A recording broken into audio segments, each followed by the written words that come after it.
बहुजन हिताय बहुजन सुखाय।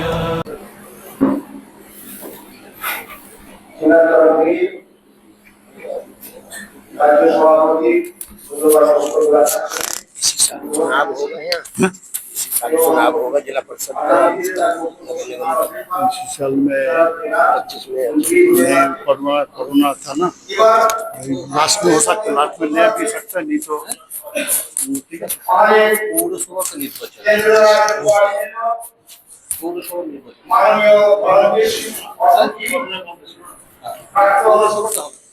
कोरोना बंद ছিল না, হ্যাঁ 28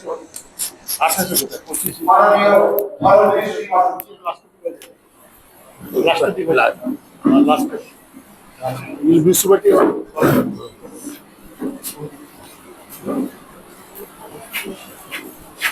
हाँ ठीक।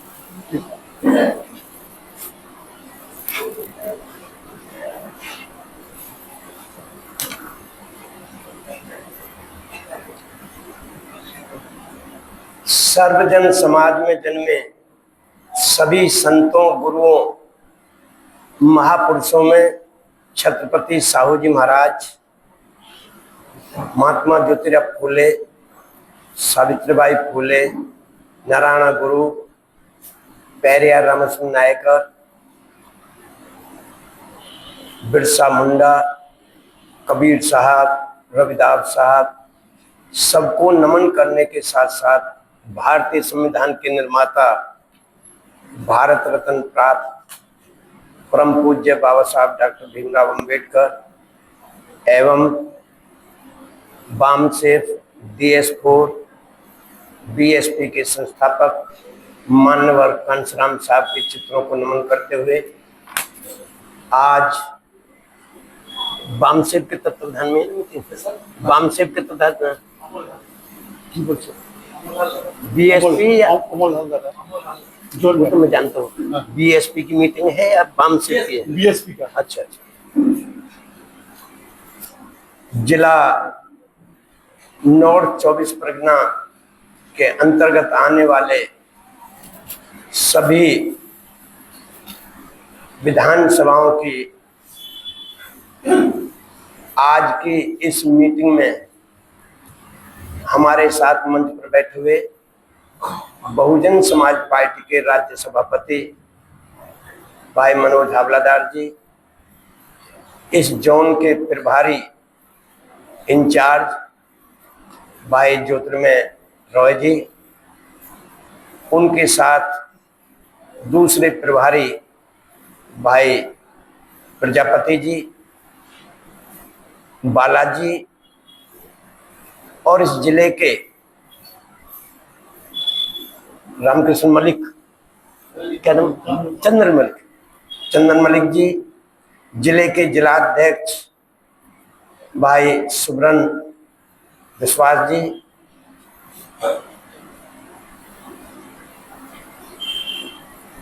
इस कार्यक्रम में सभी बहुजन समाज पार्टी के जिला विधानसभा स्तर के पदाधिकारीगण,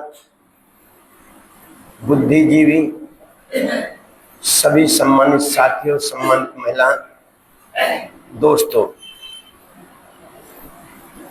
हमारे महापुरुषों का इतिहास इतना बड़ा है कि अगर पूरे साल भी रटा जाए, बोला जाए तो भी समय कम पड़ जाएगा। और हमारे पास ये थोड़ा सा समय है, इसमें अपने महापुरुषों के, चाहे सामाजिक है, धार्मिक है, आर्थिक है, राजनीतिक हैं, जितने भी कार्य हैं उनको हम बताने लग जाएं तो समय बहुत कम है और बताना सबका बहुत जरूरी है, लेकिन बता नहीं सकते। इतना तो जरूर आपको सबको मालूम है कि हाँ, हमारे महापुरुषों के कारण आज हम यहां तक पहुंचे हैं। उन्होंने हमें अधिकार दिलाए हैं, उन अधिकारों का उपयोग हम कर रहे हैं, ये सबको मालूम है। लेकिन कोई भी इस बारे में नहीं बताना चाहता कि मैं क्या कर रहा हूं, मैंने क्या किया है, मुझे करना चाहिए या नहीं करना चाहिए। हमारा इस बात पर जोर नहीं होता। आज मैं आपके अनुभव की बातें रखूंगा, महापुरुषों के द्वारा किए हुए कार्यों को तो आप जानते हैं, आपका पूरा अनुभव है, लेकिन आपको और हमको क्या करना चाहिए, मेरा सारा संबोधन इस बात पर होगा। अगर आप लोग हिंदी समझते हैं मेरी, जो मैं बोलूंगा, तो अच्छी बात है, लेकिन अगर नहीं समझ पाते तो जितने लोग समझ पाते हैं उनका कर्तव्य बनता है कि जो समझ नहीं पाए हैं, जो सुन नहीं रहे हैं, जो हमारे बीच में नहीं है, उनको सुनाना और समझाना आपका काम है। मैं आपके सामने ही अपनी बातें रखूंगा और आप लोग उसे सुनने के बाद यदि संतुष्ट हो जाएं, तो फिर आपका कर्तव्य बनता है कि आप लोग दूसरों को समझाएं। ये आपका काम है। जो मेरा काम है, मैं आपके सामने 40 मिनट, 50 मिनट, 60 मिनट में मैं अपनी बात रखूंगा और आप अगर पार्टी के सच्चे वर्कर हैं तो आपके पास डायरी और कलम होना चाहिए। कोई अच्छी बात लगे तो उसे नोट करना चाहिए, क्योंकि मैं जो बोलूंगा वो आपको याद नहीं रहेगा, भूल जाओगे, क्योंकि 100 काम आपके लगे हुए हैं। आपके मन में हर समय विचार आते रहते हैं, जाते रहते हैं, इसलिए आप लोगों को नोट करना चाहिए। और मैं सबको यही सलाह देता हूं हर मीटिंग में कि आप लोग डायरी रखना शुरू करें, और मीटिंग में ही नहीं, जहां कहीं भी जा रहे हो, आपके पास डायरी का होना बहुत जरूरी है। भले ही जेब डायरी हो या हैंड डायरी हो, तो अगर आप लिख लेंगे तो हमेशा के लिए याद हो जाएगा, और यदि नहीं लिख पाए तो आप सोचते रह जाओगे कि भाई उन्होंने क्या कहा था, बहुत अच्छी बात थी, लेकिन अब याद नहीं आ रहा है। इसलिए मेरा आपसे निवेदन है कि आप लोग, मैं बहुत धीमी गति से अपनी बात रखता हूं ताकि आपकी समझ में आए। बहुत तेज गति से भी मैं भाषण देता हूं, लेकिन आपके बीच में एक भाषा की प्रॉब्लम है, इसलिए मैं धीमी गति से अपनी बात आप लोगों के सामने रख रहा हूं। अब इस मीटिंग का उद्देश्य क्या है? सबसे पहले मैं जिला अध्यक्ष को बधाई देता हूं, धन्यवाद देता हूं कि अभी हमने उनको जल्दी ही 1 महीने पहले जिला अध्यक्ष बनाया था, और उन्होंने ये मेहनत करके आपको 60-70 लोगों को इधर इकट्ठा किया है, तो उनको मैं बधाई देता हूं। और मुझको 1000, 2000, 5000, 10,000 की जरूरत नहीं है। मैंने लाखों लोगों को संबोधित किया है, 50,000 को भी संबोधित किया है, 500 को भी संबोधित किया है और 100 को भी संबोधित किया है। जितना समय 5,000 पर लगाता हूं उतना ही समय मैं 50 लोगों पर लगाता हूं। इसलिए आप लोग ये चिंता न करें कितने लोग हैं, लेकिन आपने जो प्रयास किया है वो एक सफल प्रयास है, उसके लिए मैं आपको धन्यवाद देता हूं। साथियों,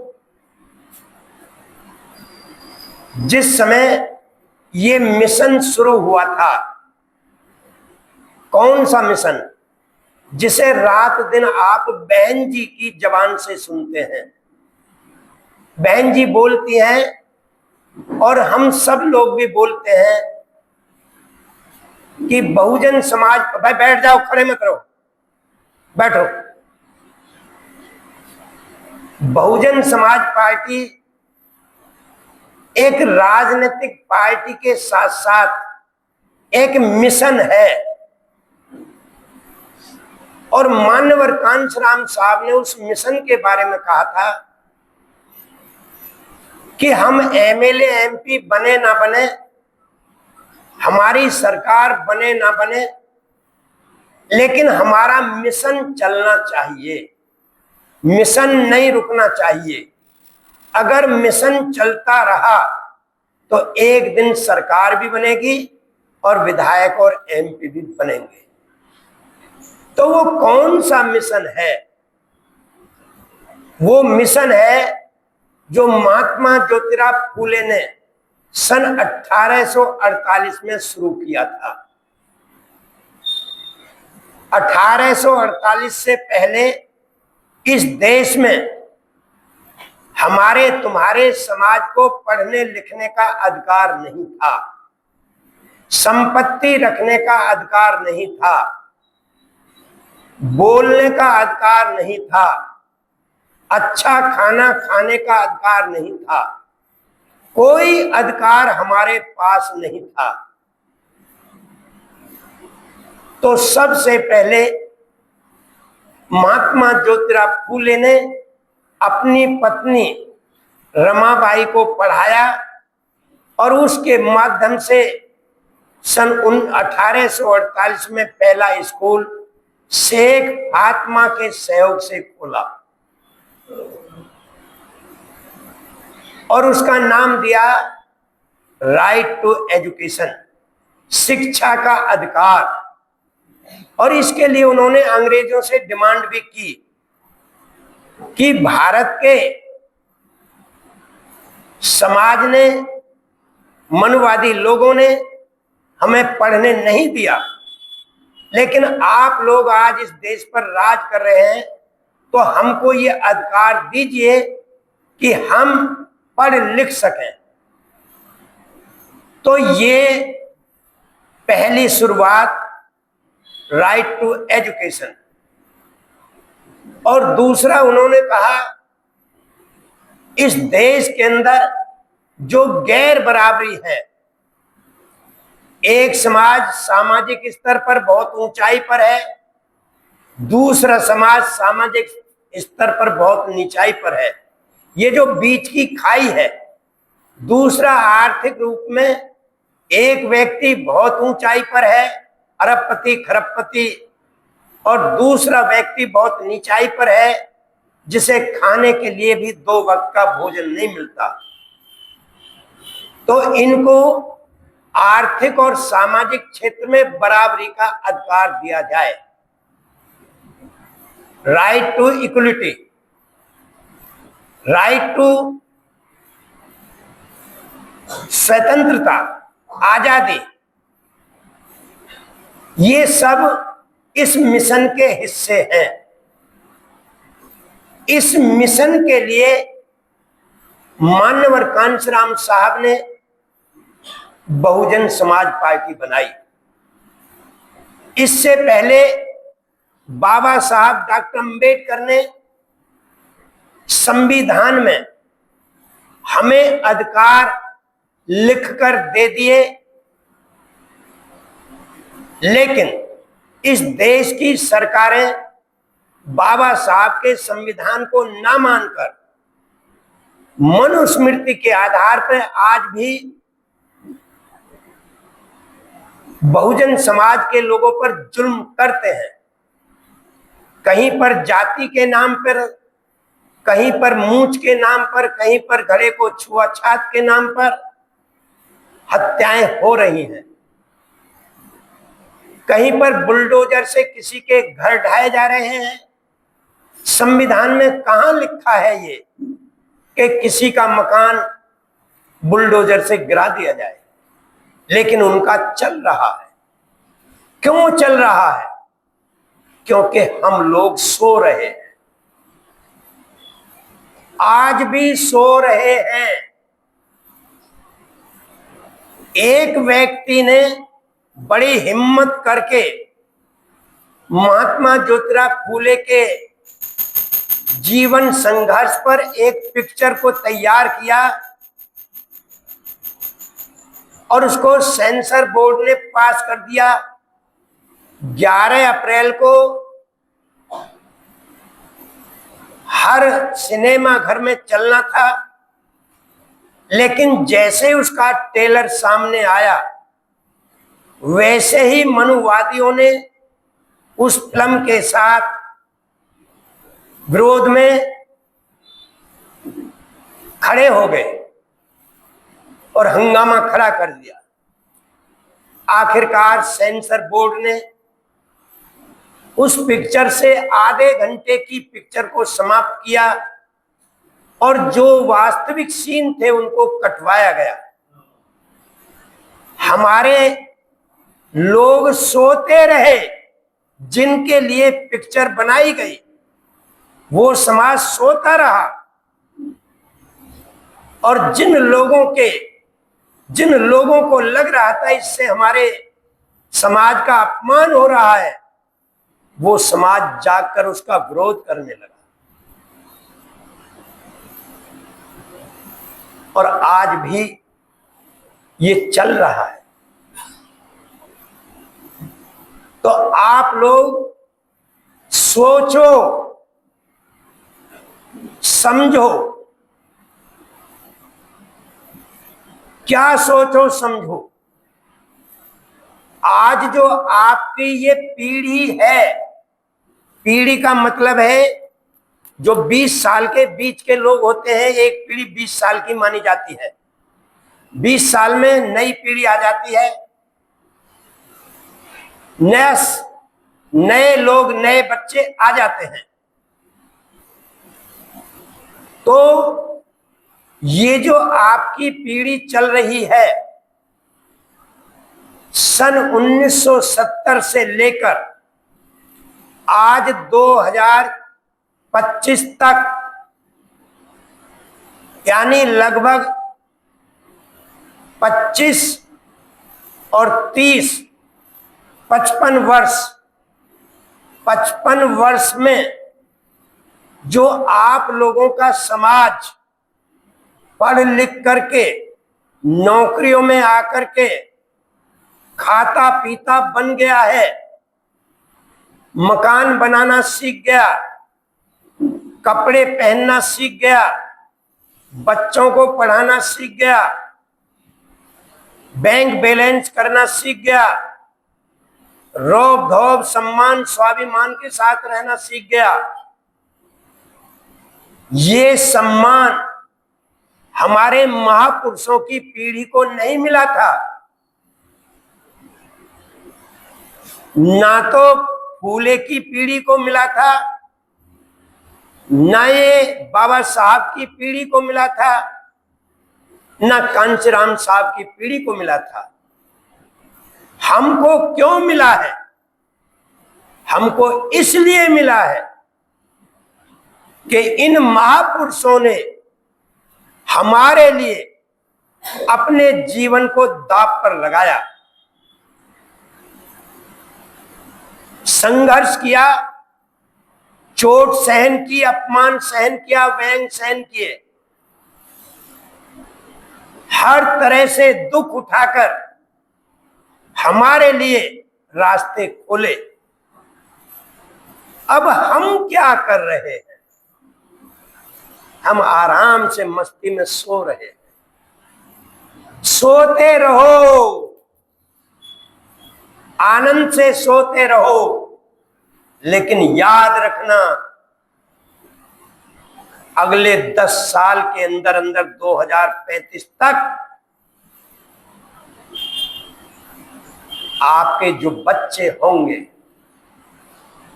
वे लोग गुलामी के अलावा कुछ और देख नहीं पाएंगे अगर आप ऐसे ही सोते रहे। कुछ भी नहीं देख पाएंगे। मैं डरा नहीं रहा हूं, ये हकीकत बयां कर रहा हूं। मजबूरी है बताना, क्योंकि तुम्हारा दुश्मन जाग रहा है, वो सोच रहा है कि ये लोग जिस रफ्तार से पढ़ रहे थे, अगर ये रफ्तार ऐसे ही चलती रही तो एक दिन इन्हें बुद्धिज्म का ज्ञान हो जाएगा। और बुद्ध की बातें आदमी को झुकना नहीं सिखाती, सम्मान और स्वाभिमान सिखाती हैं। और सम्मान और स्वाभिमान हमेशा राजनीतिक ताकत को मिलता है। जो शासक होता है, शासक पर कभी जुल्म नहीं होता, वो हमेशा कमजोर पर जुल्म करता है। तो कांशीराम साहब ने जो नारा दिया था, वोट हमारा राज तुम्हारा नहीं चलेगा, नहीं चलेगा, तो ये आरएसएस के लोगों ने इस पर अध्ययन किया। 1984 से लेकर के लगातार 10-20 वर्षों तक, और उन्होंने अध्ययन करने के बाद ये निष्कर्ष निकाला कि कांशीराम की बात में दम है। लोकतंत्र में जिसके पास ज्यादा वोट होता है, राज उसी का होता है, और वोट बहुजन समाज के पास ज्यादा है। 100 में से 90 वोट इनके पास हैं। आज नहीं तो कल ये लोग जाग जाएंगे, और जिस दिन जाग जाएंगे उस दिन ये अपने वोट से तुम्हारा राज छीन लेंगे। इसलिए तुमको अंधकार में रखने के लिए हर जगह की भौगोलिक दशा के आधार पर हर राज्य में अलग अलग तरीके से उन्होंने अपना अभियान चलाया और हिंदू मुस्लिम के नाम पर द्वेष पैदा किया। ईसाई हिंदू के नाम पर, ईसाई और आपका आदिवासी के नाम पर द्वेष पैदा किया। बुद्धिस्ट और हिंदू के नाम पर आपस में द्वेष पैदा किया, और वे द्वेष इतना बढ़ चुका है कि आज भाई भाई को स्वीकार करने के लिए तैयार नहीं है। और इस देश में जितने भी मुसलमान हैं वो बाहर से नहीं आए, चाहे पाकिस्तान में है, चाहे बांग्लादेश में, चाहे भारत में है, वे हमारे भाई हैं। हम में से ही कन्वर्ट हुए थे। इस मनुस्मृति के आधार पर होने वाले अत्याचारों के कारण उन्होंने हिंदू धर्म को छोड़कर इस्लाम धर्म ग्रहण किया। जब अंग्रेज आए तो वे ईसाई बने, ईसाई बन बन करके पढ़े, और जब बाबा साहब आए तो उसके बाद ये लोग बुद्धिस्ट बने। तो आज जितने भी बौद्ध हैं इस देश में, जितने भी ईसाई हैं, जितने भी मुसलमान हैं, जितने भी सिख हैं, ये बाहर से आने वाले लोग नहीं हैं, ये हमारे भाई हैं। इसलिए मानवर कांशीराम साहब ने नारा दिया था कि बीएसपी का नारा है मुस्लिम भाई हमारा है, और मुस्लिम भाई हमारा है तो भारत देश हमारा है। ये सब कुछ आरएसएस बीजेपी के लोगों ने सुना, समझा और उन्होंने इसकी काट निकाली और उन्होंने पूरे देश में हिंदू हिंदू की भावना छेड़ दी। हम हिंदू नहीं हैं, 100% नहीं है। हम तो बौद्ध थे, बौद्ध हैं। भले ही बीच में हम मुसलमान बन गए, हम ईसाई बन गए, हम सिख बन गए,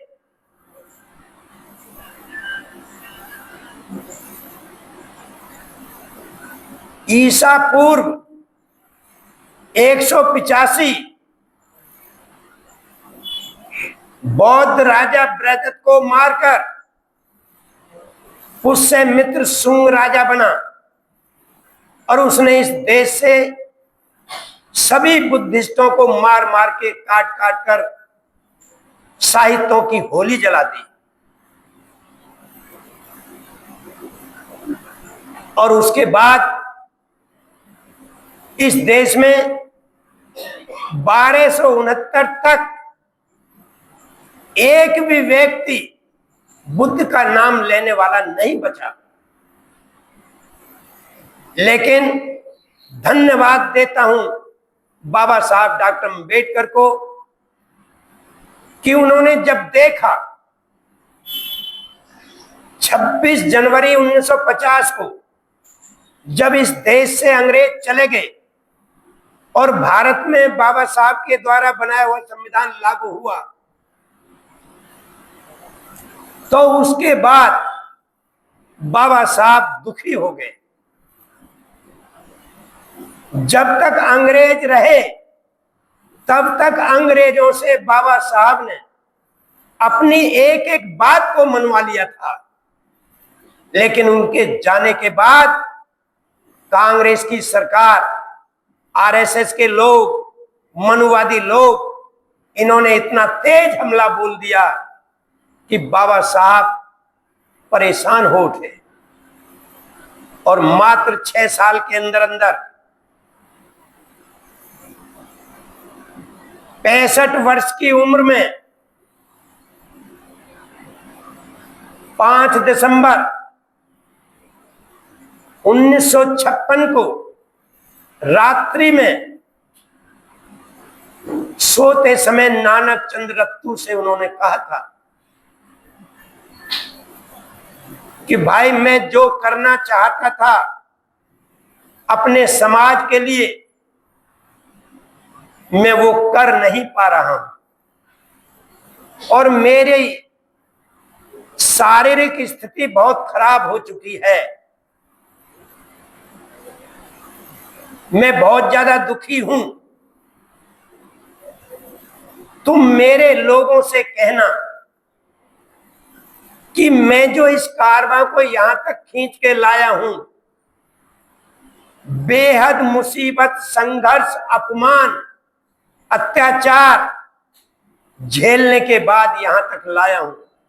अगर इसे आगे ना ले जा सको तो इसे पीछे भी मत जाने देना, इसे यहीं छोड़ देना। नानक चंद्र रत्तू ने कहा, ऐसी बात क्यों कर रहे हो बाबा साहब? नहीं, मुझे अब दिखाई दे रहा है। और नानक चंद्र रत्तू ने सुलाकर चला गया। जब 6 दिसंबर की सुबह नानक चंद्र रत्तू आया और देखा तो बाबा साहब अंतिम सांस ले चुके थे। हाहाकार मच गया और उनका मिशन 10 साल रुक गया। 1956 से लेकर 1964 तक कोई नाम लेने वाला नहीं बचा। तब मान्यवर कांचराम साहब ने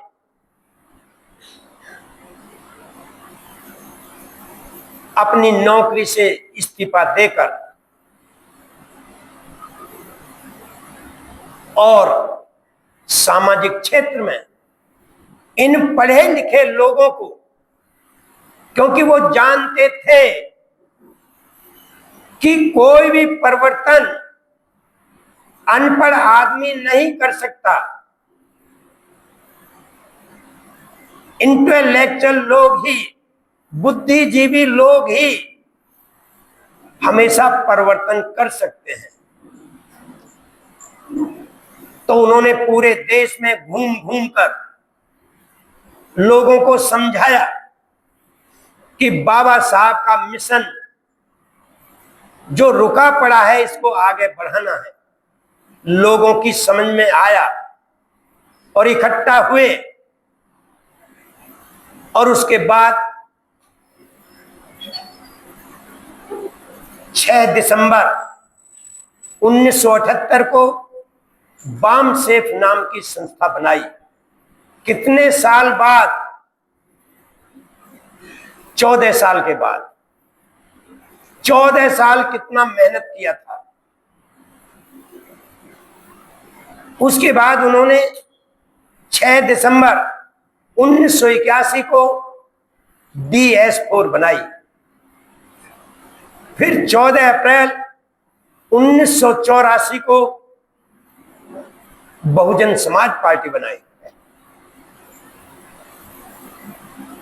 जिस समय बाम से बनाई थी उस समय उन्होंने पढ़े लिखे लोगों से कहा था कि आपके पास मनी है, माइंड है, डायरेक्शन है, धन, दिमाग और दिशा है। आप इन तीनों को 10% अनपढ़ समाज को दो, उन्हें जगाओ और बदले में उनका संगठन लो ताकि वो तुम्हारी नौकरियों की सुरक्षा कर सके। काम आगे बढ़ गया, बहुत तेजी से आगे चल रहा था। लेकिन जैसे ही बहुजन समाज पार्टी बनी और उसने अपना रंग दिखाना शुरू किया तो 1986 में पहला बाई इलेक्शन हुआ लोकसभा का बिजनौर में। वहां बहन कुमारी मायावती जी को 66,000 वोट मिला।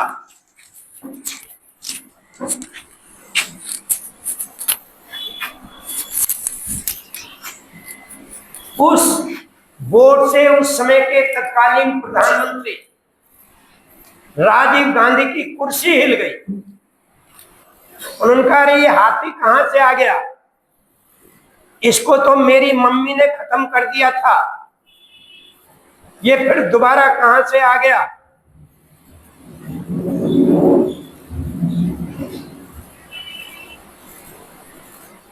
कितने 1987 में हरिद्वार में एक MP मर गया, उसके स्थान पर उपचुनाव हुआ।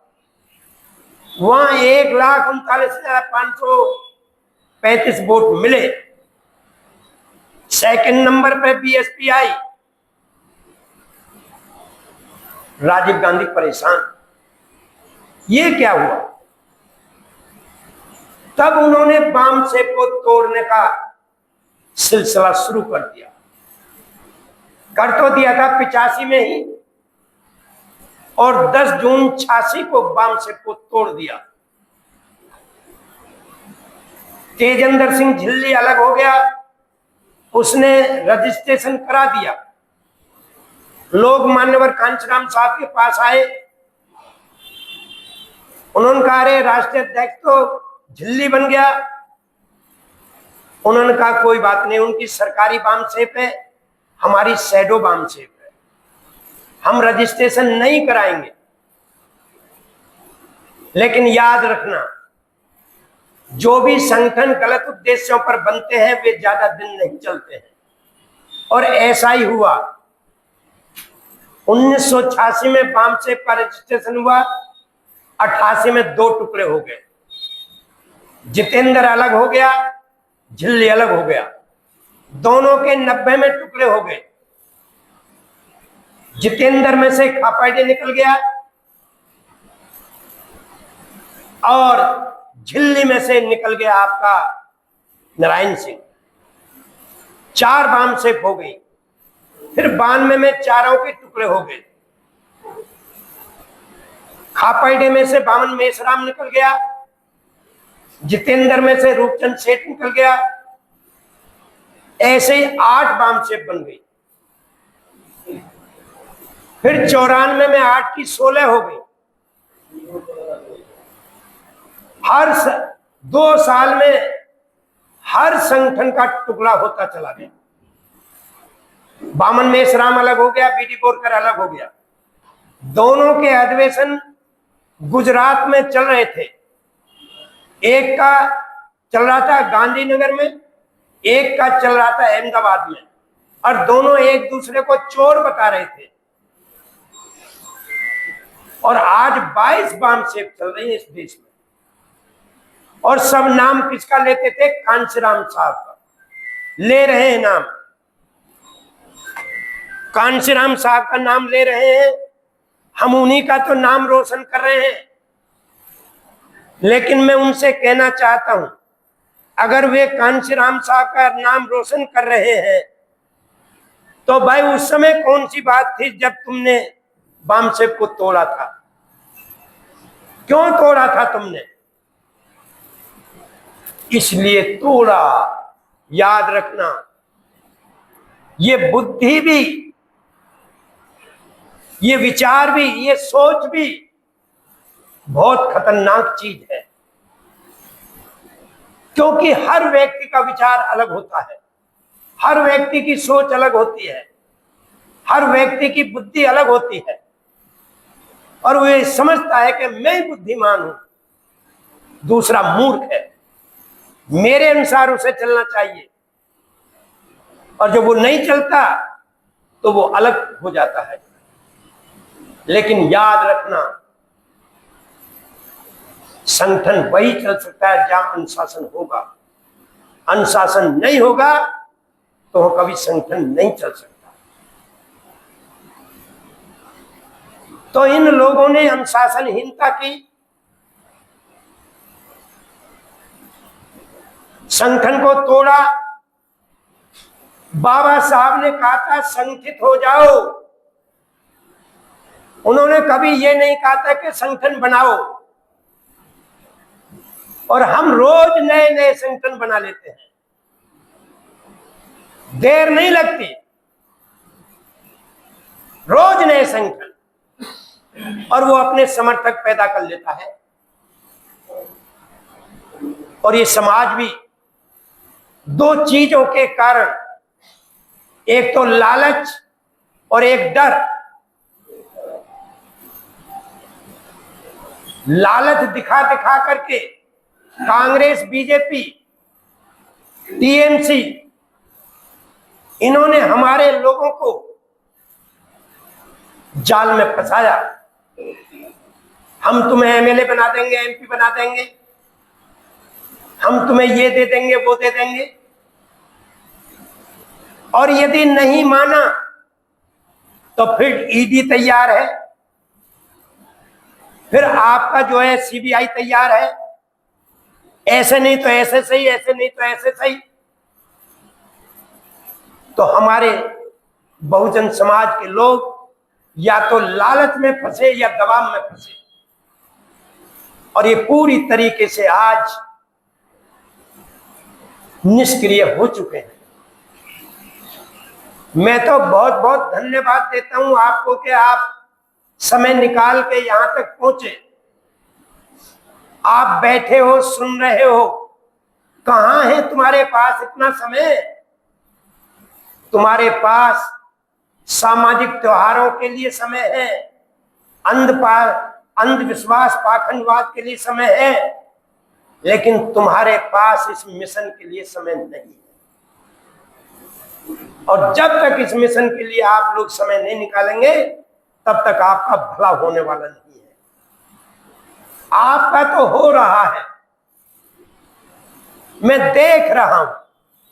जिन लोगों को नौकरी मिल गई उनका ध्यान मकान बनाने में लग गया, उनका ध्यान बैंक बैलेंस करने में लग गया, उनका ध्यान बच्चों को पढ़ाने में लग गया। मेरा कल्याण हो, चाहे किसी का हो या ना हो, मिशन भाड़ चूल्हे में जाए, मेरा कल्याण होना चाहिए। और याद रखना, एक एक व्यक्ति अलग अलग रहकर अपना विकास नहीं कर सकता। जब तक एकता नहीं होगी, एकजुट नहीं होंगे, राजनीतिक क्षेत्र में, सामाजिक क्षेत्र में, आर्थिक क्षेत्र में हम सब एक दूसरे के बारे में नहीं सोचेंगे, तब तक हम लोग अगर आज इकट्ठा कर भी लें तो 2035 आने में देर नहीं है। और ये जो इनका हाल चाल ढंग दिखाई दे रहा है, शासकों का, बीजेपी वालों का, कांग्रेस वालों का, टीएमसी वालों का, तुम समझते हो ये अलग अलग है? अरे ये अलग नहीं है, ये तुमको भटकाने के लिए अलग है। टीएमसी की बन जाए कांग्रेस वालों को कोई प्रॉब्लम नहीं, कांग्रेस की बन जाए टीएमसी वालों को कोई प्रॉब्लम नहीं, बीजेपी की बन जाए उन दोनों को प्रॉब्लम नहीं। प्रॉब्लम है तो सिर्फ बहुजन समाज के लोगों को है, इनकी कोई सुनने वाला नहीं है। जिस दिन बीएसपी खत्म हो जाएगी उस दिन तुम्हारी कोई सुनने वाला पैदा नहीं होगा। इसलिए गौर करो, ध्यान करो, जागो। अकेले ड्यूटी सुवर्ण विश्वास की नहीं है, तुम्हारी भी ड्यूटी बनती है कि हम भी इस काम को आगे बढ़ाएं। आप लोगों को ये करना पड़ेगा, कहने से काम नहीं चलेगा। कहा तो रोज जा रहा है, 14 अप्रैल को, 6 दिसंबर को, 9 अक्टूबर को, 15 मार्च को, 11 अप्रैल को, जब भी महापुरुषों का जन्मदिन आता है या मरण दिन आता है, उस दिन हम खूब लंबा तगड़ा भाषण देते हैं। बाबा साहब ने ये किया, फूले ने ये किया, कांशीराम ने ये किया, लेकिन कोई ये नहीं कहता कि मैं क्या कर रहा हूं, मुझे क्या करना चाहिए। और सब लोग बाबा साहब जय भीम जय भीम, फूल माला चढ़ाएंगे, फूल चढ़ाएंगे, अर्पित करेंगे, जय जयकार। कितने दिन? एक दिन। और उसके बाद साल में 364 दिन। फिर टीएमसी जिंदाबाद, कांग्रेस जिंदाबाद, बीजेपी जिंदाबाद। और बीएसपी का तो कोई जीतने वाला है नहीं, इसको क्यों वोट खराब करना। जब तक तुम्हारी ये सोच रहेगी तब तक समय निकल जाएगा। बहुत तेजी से हाथ से जा रहा है। लेकिन एक बात मुझे भी पता है कि जितनी अनीति ये बीजेपी वाले कर रहे हैं, हिंदू और मुस्लिम के नाम पर, जातवाद के नाम पर, इनकी भी अति होने वाली है। क्योंकि समाज जागेगा, जरूर जागेगा। अगर आप लोग जितने यहां पर आए हो, 100 की संख्या में आप लोग यहां पर हो, आप में से अगर 10 लोग भी जाग गए तो मैं दावे के साथ कहता हूं, इस पश्चिम बंगाल की, चाहे टीएमसी की सरकार है, चाहे बीजेपी की, चाहे कांग्रेस की, सबको उखाड़ फेंकोगे। क्योंकि वोट तुम्हारे पास है, उनके पास वोट नहीं है, वोट तुम्हारे पास है। और लड़ाई वोट की है, लड़ाई हिंदू मुसलमान की नहीं है। ये तो तुम्हारा ध्यान भटकाते हैं। और क्या भटकाते हैं? भैया जो बांग्लादेश से आए हैं हिंदू, हम उनको नागरिकता देंगे, और मुसलमानों को यहां से भगाएंगे, ईसाइयों को यहां से भगाएंगे, आदिवासियों को काट देंगे। लेकिन ये तुमको कुछ देने वाले नहीं है, तुमको वही मनुस्मृति देने वाले हैं अगर आप नहीं जागे तो। इसलिए मान्यवर कांचीराम साहब ने जब देखा कि बाम सेब के लोग, पढ़े लिखे लोग भटक गए हैं, तब उन्होंने बीएसपी के लोगों से कहा था कि देखो भाई,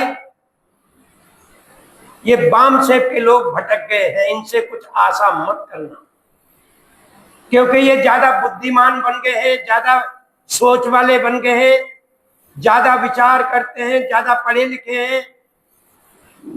लेकिन याद रखना, बाबा साहब डॉक्टर अम्बेडकर ने 18 मार्च 1956 को आगरे की एक जनसभा में ये कहा था, ए मेरे अनपढ़ समाज के लोगों, मैंने तुमको संविधान में एक ऐसा हथियार बनाकर दे दिया है, अगर तुम इसे चलाना सीख गए तो तुम एक दिन इन पढ़े लिखे लोगों पर राज करोगे। वो कौन सा हथियार है? वो वोट का हथियार है, वोट रूपी अधिकार है। इस वोट रूपी हथियार को चलाना सीख जाओ और अपनी सरकार बनाना सीख जाओ, तो ये तुम्हारे अंडर में सचिव बनेंगे। तुम अनपढ़ होगे, ये पढ़े लिखे आईएएस तुम्हारे निजी सचिव बनेंगे।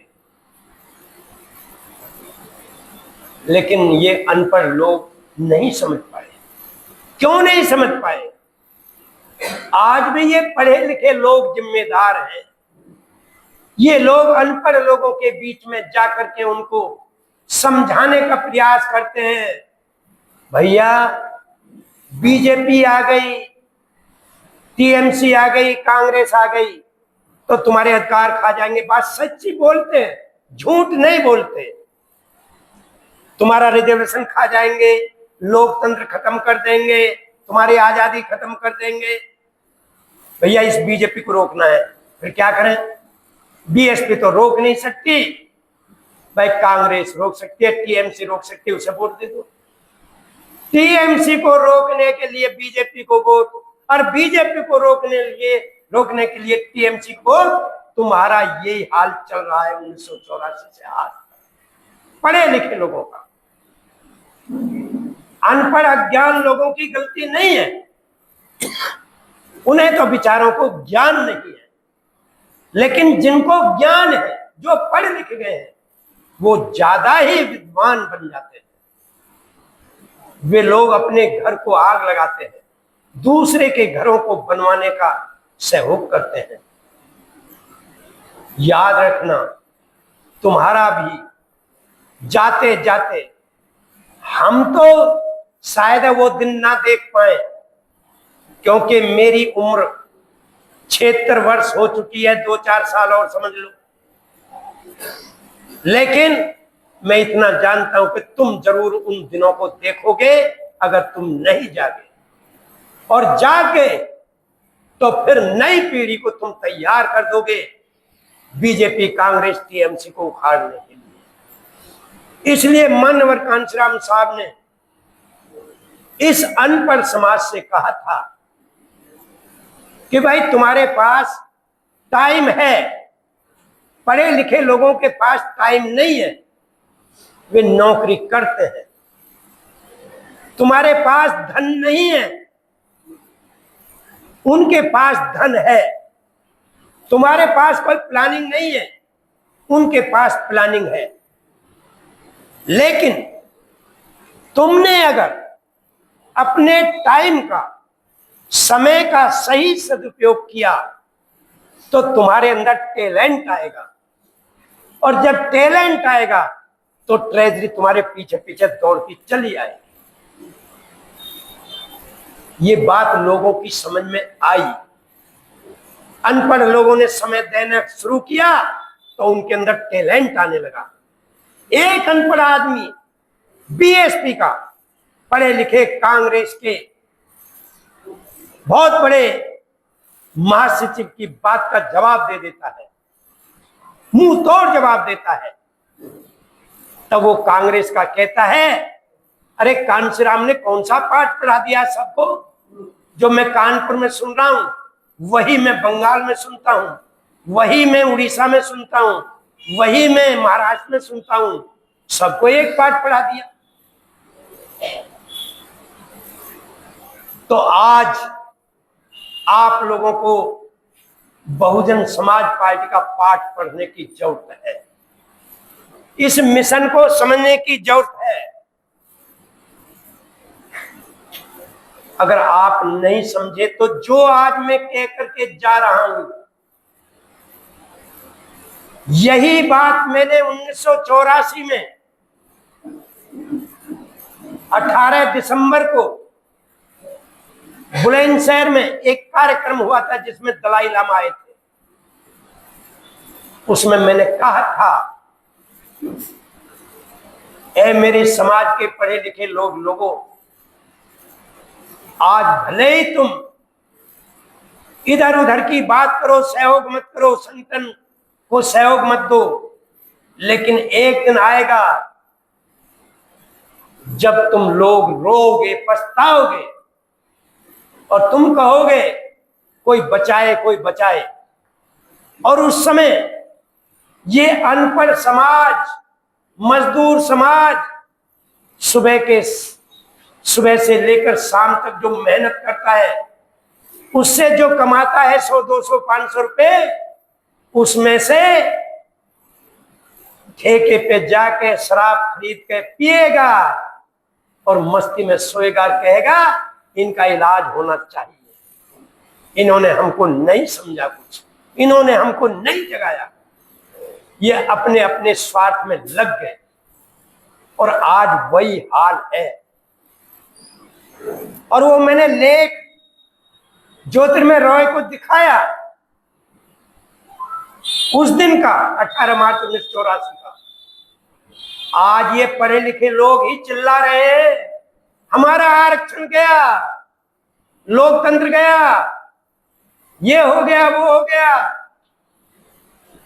और अनपढ़ मजदूर आदमी सुबह को जाता है और शाम को पी के मजे से सोता है, क्योंकि वो तो कल भी गुलाम था, आज भी गुलाम है और कल भी गुलाम रहेगा, उस पर कोई फर्क पड़ने वाला नहीं है।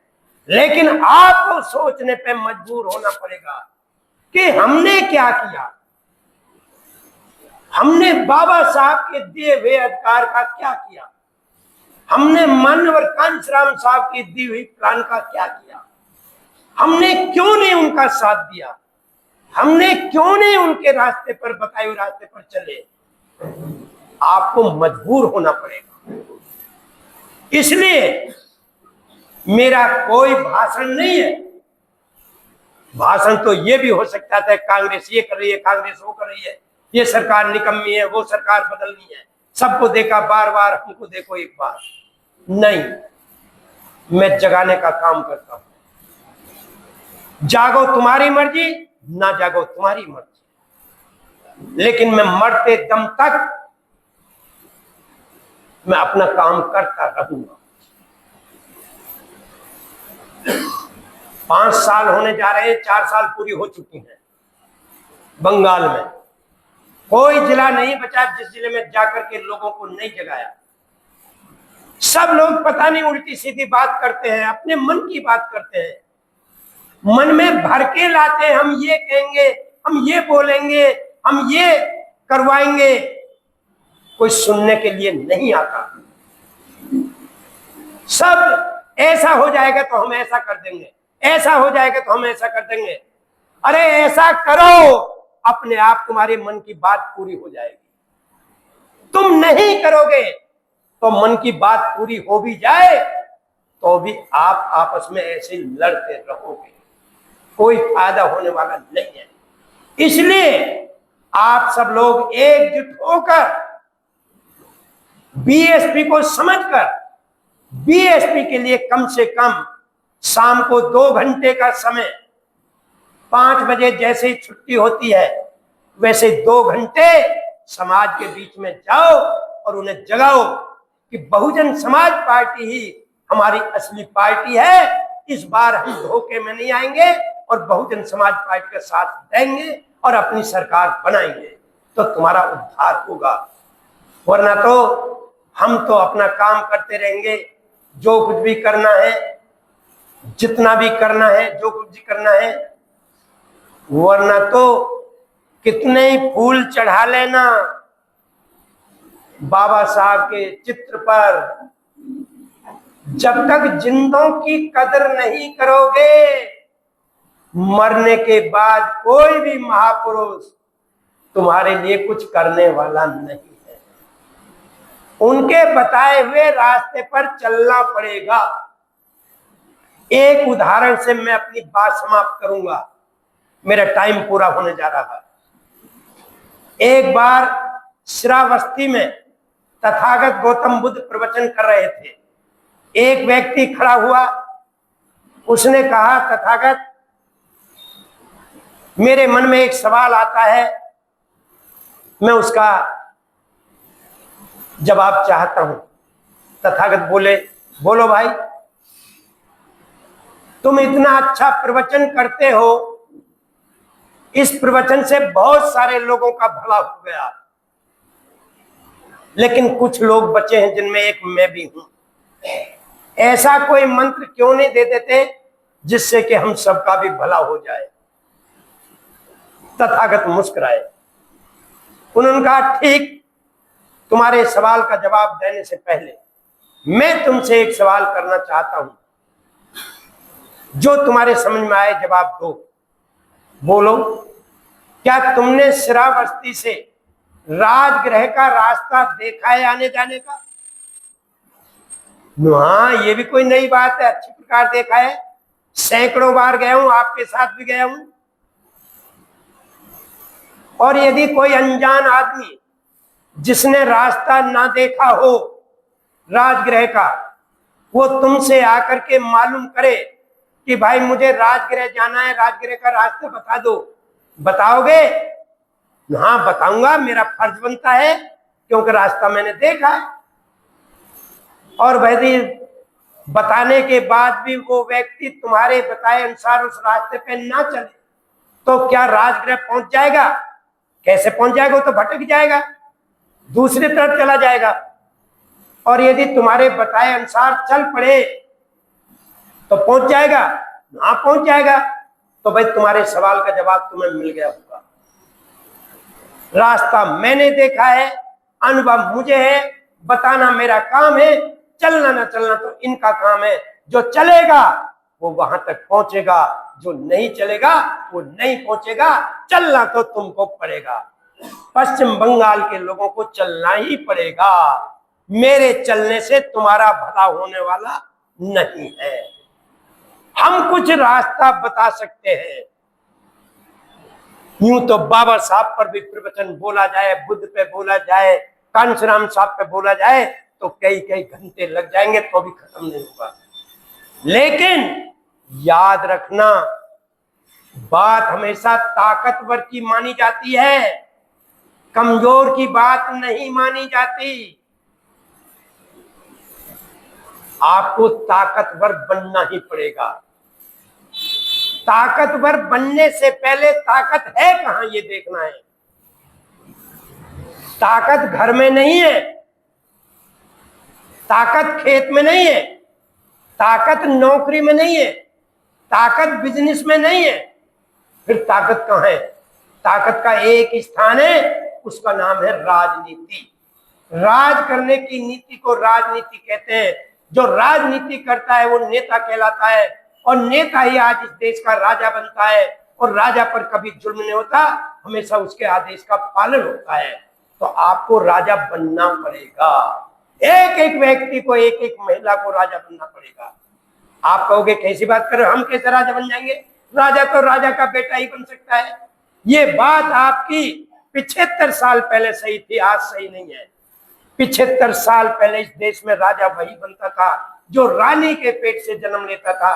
राजा का बेटा राजा, राजा का बेटा राजा, वंश दर वंश, चाहे अंधा हो धृतराष्ट्र की तरह, लंगड़ा हो पृथ्वीराज की तरह, नाबालिग हो उदय सिंह की तरह, चाहे शराबी हो चाहे झूठा हो, पर राज मुकुट तो उसी के सिर पर रखा जाता था।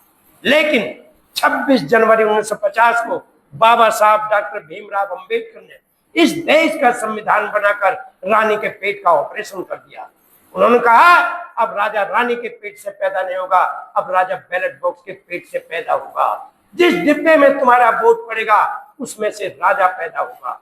और राजा एक नहीं, पहले तो एक ही पैदा होता था जो युवराज होता था।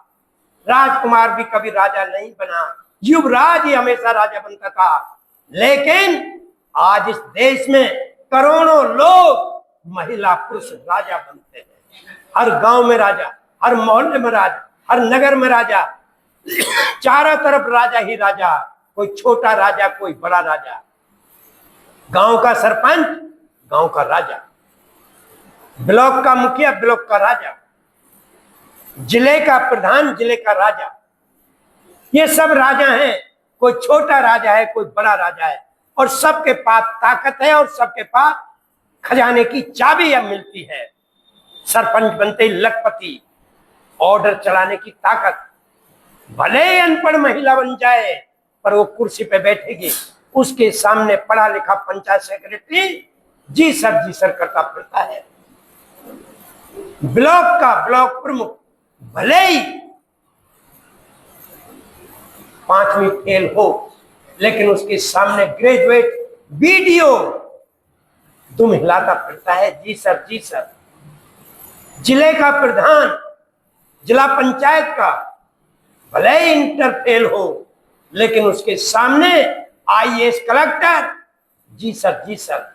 और अनपढ़ मंत्री बन जाए तो पढ़ा लिखा आईजी डीआईजी आईपीएस एसएसपी जी सर, सलूट मारते हैं। क्या है ये, आप इस बात को नहीं समझोगे। बाबा साहब ने खूब जोर लगाया, सारा जीवन निकाल दिया। मान्यवर कांशीराम साहब ने सारा जीवन निकाल दिया।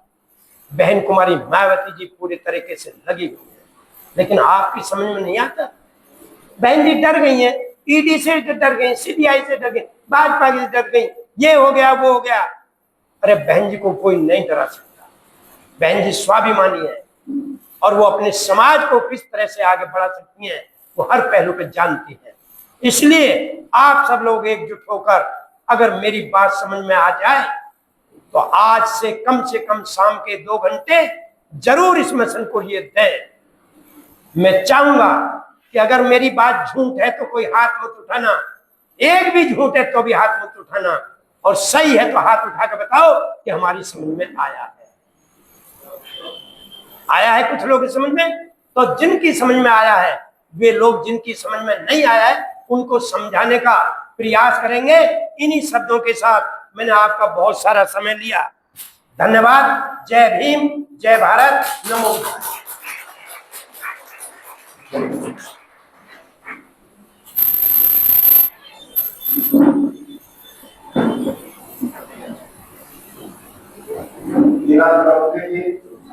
माननीय धन्यवाद জানাচ্ছি। আরেক বন্ধুরা আপনারা মূল্যবান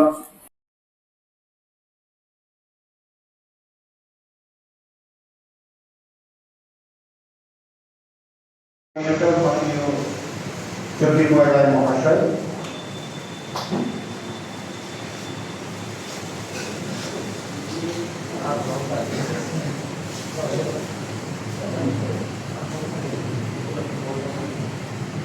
लड़ाई लंबी है मगर मुश्किल नहीं है।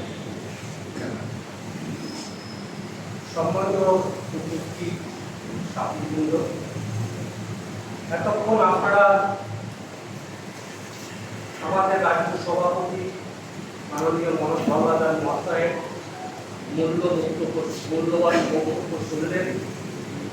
এবং আমাদের সেন্ট্রাল স্টেট কোঅর্ডিনেটর মাননীয় ধর্মপুর সিংজি মূল্যবান বক্তব্য শুনলেন, মনোযোগ সহকারেই শুনেছেন, বিরক্ত করেছেন। এই কথাগুলো আপনারা একটু বিচার করে আপনারা সিদ্ধান্ত নেবেন। আমাদের কাছে আপনাদের কন্ট্যাক্ট নাম্বার রয়েছে, আমরা আপনাদের সঙ্গে যোগাযোগ করব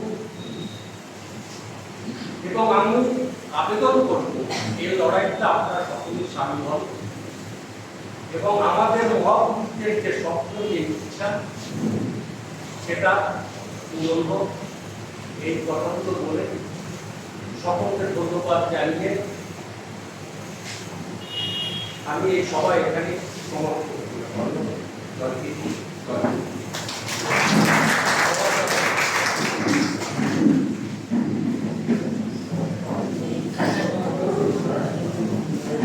और भाई उस सहयोग करना है इनको, सुब्रमण्य जी को, ताकि ये पार्टी को कुछ आगे बढ़ाते हैं।